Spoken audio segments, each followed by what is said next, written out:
Okay, hey everyone, welcome to another video. In this video we're going to talk about the importance of pre-selling the visitors to your sniper site. Okay, now pre-selling is admittedly a subject not a lot of people get excited about. People much prefer talking about traffic and things like that, but in reality pre-selling is equally as important. Okay, this can mean, as we'll discuss in a minute, the difference between you making $600 a month from a sniper site and you making $60 a month.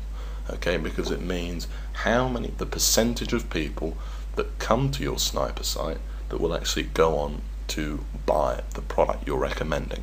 Okay, whether it be your own product or someone else's. Well, I recommend doing a ClickBank product, for example, that you're promoting as an affiliate. Okay, so pre-selling is very important, and in this video we're going to look at some key principles. I mean, I've already discussed it in a lot of detail in the manual, but we're going to look at some key principles. Again, I'm going to show you some pictures to use, which to avoid, and also help you search for a theme for your sniper site as well. Okay, so first of all, an important warning. Okay, the pre-selling techniques discussed in this course are mainly for ClickBank products. Okay, both the ones discussed in the manual and the ones I'm going to discuss in this video. Okay, physical products will require a different approach. Now, here's the best example. If someone is looking to lose weight, for example, and they come across a book online which says, a big sales page that promises they're going to use, X many pounds in X many days, blah blah blah blah, it's quite possible they don't believe what the sales page says. That is essentially what your pre-selling does. It helps to create more trust in the sales page. That is the number one task that you need to achieve, basically. Okay, with the pre-selling on your site, is entrust more, is give the visitor more believability in what they see when they go to the sales page. Okay, now if the visitor is looking to buy an iPod or a spade, my favorite example that I always use is the spade example. If someone's looking to buy a spade, they don't need to be convinced that the spade is real and that the spade is going to work. Everybody knows that it is. So physical products will require a different approach than the pre-selling techniques discussed here. Okay, in fact they require a lot less pre-selling. All they require is kind of a very simple review, and here's the best place to buy it at the best price. The best price, that is what's absolutely key. Physical products, because obviously with physical products there's a lot of different places to buy the stuff. Okay, whereas with your particular weight loss ebook, there might be only one website in the world that sells it. When someone's looking to buy a spade, there's 10,000 places to buy one. Okay, so that's the different approach for physical products. Also, this will apply to some ClickBank products.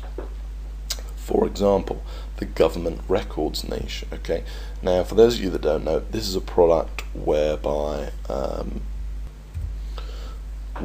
you type in someone's name and it comes up with any government records related to that person, or supposedly that's what it does anyway. So something like that. Okay, I'm not never actually used it myself, but I have promoted it in the past.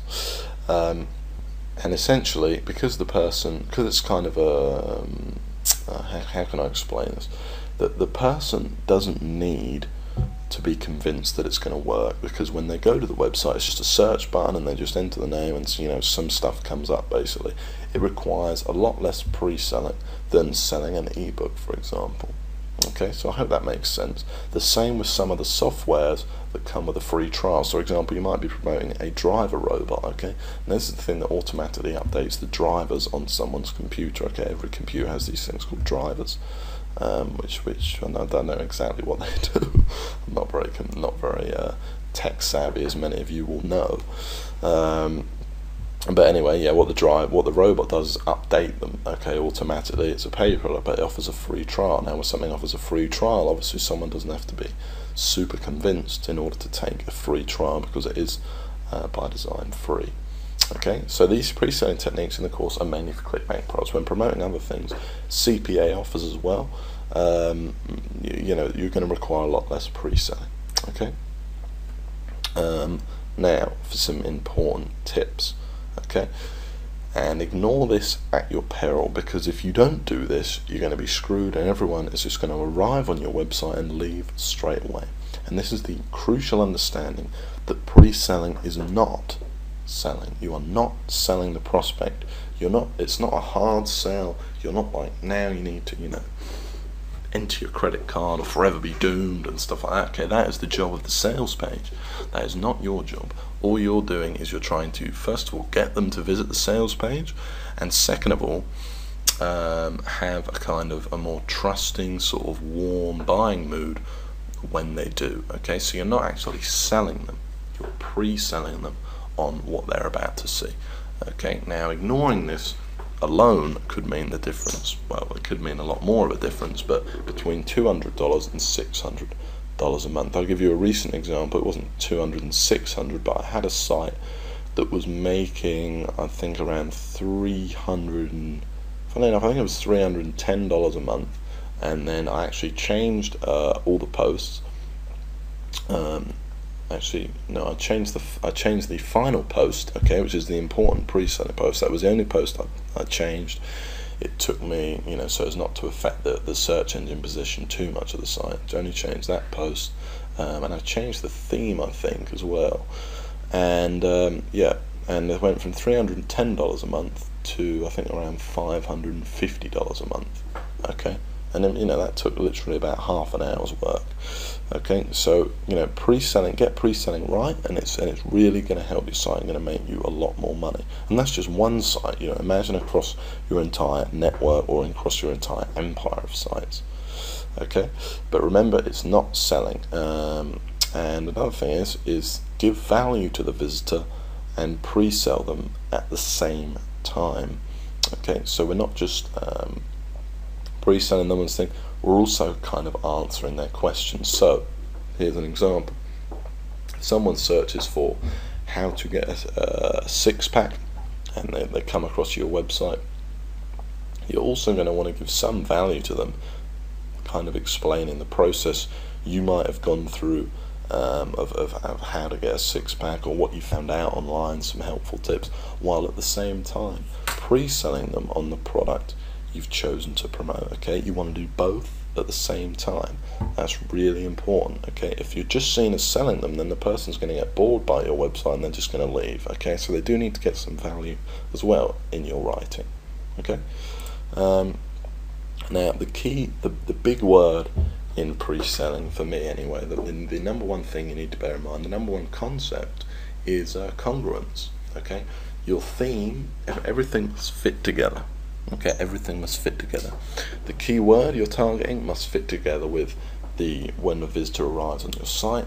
When the visitor arrives on your site, the theme must fit in with your writing, and it all must fit together with the product you're promoting. Everything should essentially be very congruent.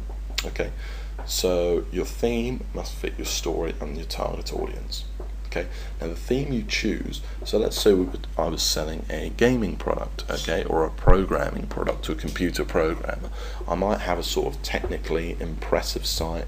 It might be a dark background, a bit like this PowerPoint presentation, with all sorts of interesting things on it. Whereas if I was pre-selling a weight loss audience, or perhaps a mature woman or something like that, I would have a more simple site. That's going to appeal to them much more, and going to be a lot easier to read. Okay.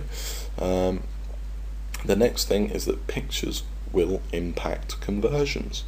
Okay.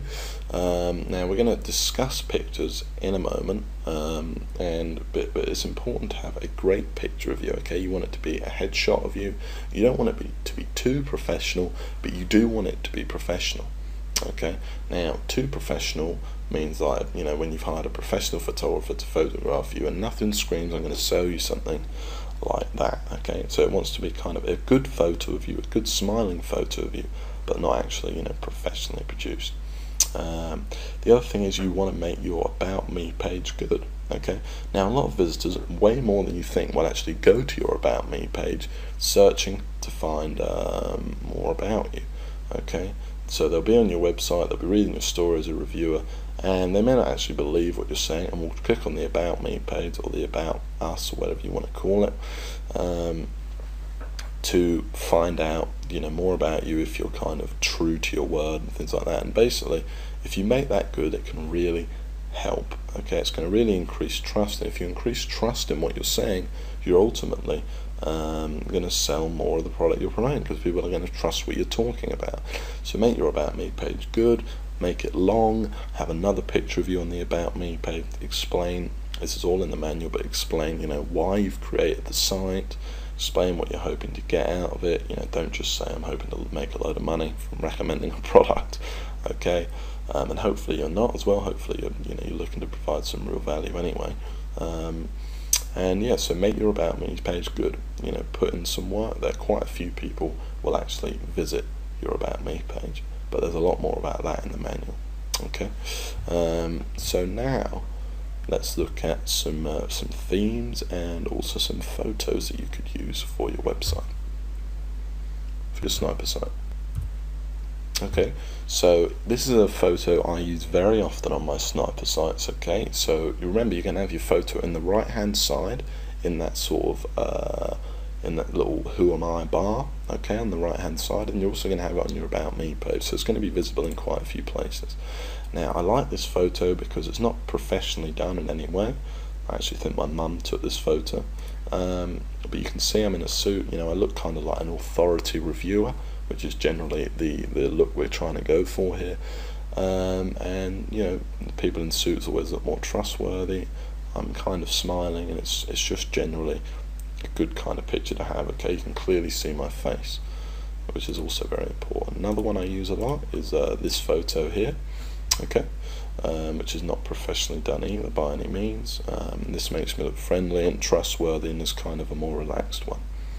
Okay, so this is the kind of photos I recommend using on yourself. Now, I know I'm going into a lot of detail about pre-selling, but it really is important. Like I said, you know, it could mean the difference between you making loads of money and you not making any at all. Okay, so pre-selling is important, so do pay attention. So there's two photos I use regularly. These are two I use most often, and you know, you only need 2 or 3 or even less. You know, you only actually really need 1. You know, just have a browse around on Facebook, and I'm sure you'll find something. Okay. Now, as promised, I want to show you some examples of photos not to use on your About Me tab. Okay, and this is an example of one that I would not use. For example, this was taken at a Mexican restaurant. Okay, we were dressed up for the feast, and you know, it just doesn't look very good. Okay, it does not do you any favors in regards to looking credible, etc. Okay, and you can't see my face that clearly. I'm not that smiling. It's kind of dark, and I am wearing a Mexican sombrero. So that one, I would also try to avoid one like this. Okay, because it's a cool photo, but you're not really wearing, I'm wearing sunglasses, you can't really see my eyes, I'm not smiling, and it's not really a large face shot. Okay, so you do want it to be mainly a headshot of your face. Okay, and then finally, you know, try to avoid pulling stupid faces in your picture. Okay, so you just want it, you know, to be a normal face, not too wild or anything like that. Okay, so now you've hopefully got an idea of what to use and what not to use, and remember to use something like this and not a guy putting a stupid face like I am here in Las Vegas. Okay, alright, so that's the pictures taken care of. Now let's actually talk about themes. Okay, and now in terms of finding the themes, you'll find a link in the manual, and basically I always click on the most popular. And this is on the actual WordPress website. I prefer not to actually browse themes here within this, because this isn't a very good place. As you can see, there is no actual popular tab here. Instead, what I'll do is I'll come here, I'll find the theme I like, okay, and then I will go over here and actually type in the name of the theme, and it will, you know, come up, and I'll just install it that way. Okay, but this makes an easier way for searching through them. Okay, so there's more about actual, you know, themes in the manual. Okay, you know, there's very high detail, including, you know, what to choose for all different niches and things like that. So I won't, you know, touch on all that stuff again, but I just wanted to show you where I look for it, so you can browse through them here. let's say I wanted to check this one out, you can then click on it. You can even preview the theme. Now this is actually quite a nice theme. It's a very simple one and one that I've used in the past. Okay. Now if you imagine this theme here with a photo of you here, etc., it looks very professional. It's very good for, you know, something to do with weight loss, acne, health and fitness, that kind of thing. This theme is called Light Clean Blue, and now is one of my favorites. It's also very good for search engine optimization because it's very simple. Okay, so this is a great theme for your sniper site and one I highly recommend. Okay, it's not too professional, but it's clean, which is important. Okay, so you can click preview and you can actually see what the theme looks like. You know, there's multiple pages here. You can check those out. I also actually recommend some in the manual. Okay, some specific ones of ones I use. Okay, I know here you can still see here, you know, a year and a half after I created the initial Google Sniper, and you know, almost 2 years actually, and it's still here, still a popular theme. Okay, so the iKnov is a great one and one I use very often. Okay, and you've got a whole bunch of ones here, and this is where I recommend. Now remember, once you've got your theme, you just take the name and you go over here and you go ahead and type it in, and it'll find the theme and you can download it. Okay, so in this video we've gone over just some pre-selling techniques. Again, I've mentioned a few more of them are in the manual. We looked at some pictures and also some themes. Hopefully you've enjoyed it. Head back to the manual now, and I'll see you in the next video.